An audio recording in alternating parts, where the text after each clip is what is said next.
That night, everything was silent until he heard it. A faint whisper from the room upstairs. "Ethan." He froze. The voice was calm, trembling. "Who wrote this?" he whispered. But the only reply was the slow creak of the ceiling fan above. "Isa." That question echoed in his head all night. Who was there? Every time he shut his eyes, he heard footsteps upstairs. By morning, he told himself it was just his imagination. But then a thud. Something had fallen upstairs. His chest tightened as he climbed. The door was half open again. Inside, the same old scent, his father's cologne. The diary lay open on the floor.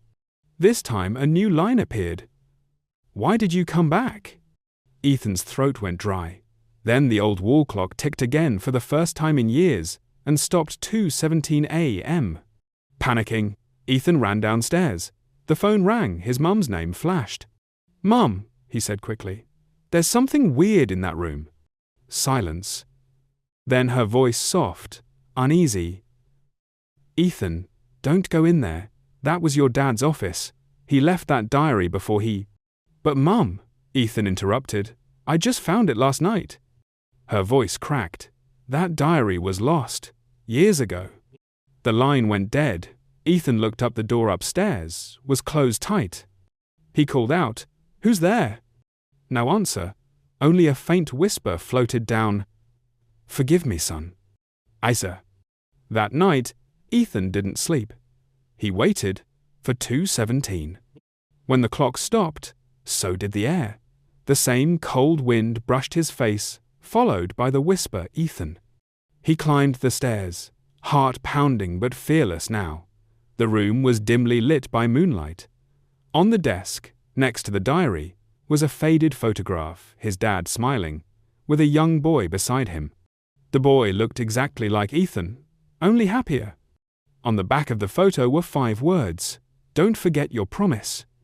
Before he could react, the window slammed open. The diary flipped on its own. A new line appeared. "If you've returned, finish what I couldn't." Ethan swallowed hard. "What promise?" he whispered. The lights flickered. He turned. A faint shadow stood against the wall. A man's silhouette. Familiar, still. Then a low voice echoed, "The truth lies where fear begins." He blinked, and the room was empty again. The clock ticked once more, 2:18 a.m. Isa. It was the same time again, 2:17 a.m. The house was still, almost listening. Ethan grabbed his flashlight and started up the stairs. The air grew colder, heavier, with every step. The door creaked open and words began to glow on the wall, faintly red. "Do you have the courage to see the truth now?" The diary was open again, but this time an old tape recorder sat beside it.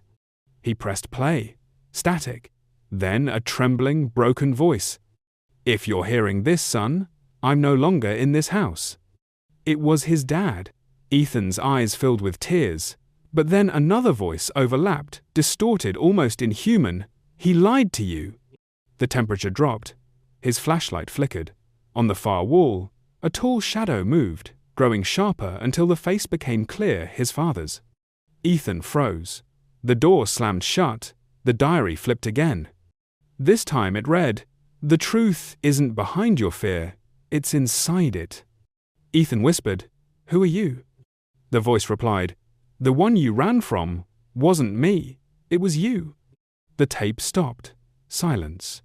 The clock ticked again, 2:18 a.m. The shadow faded, leaving behind a soft glow, a peaceful smile. Tears rolled down Ethan's face. He whispered, "Now I get it, Dad. It wasn't you haunting me, it was my fear."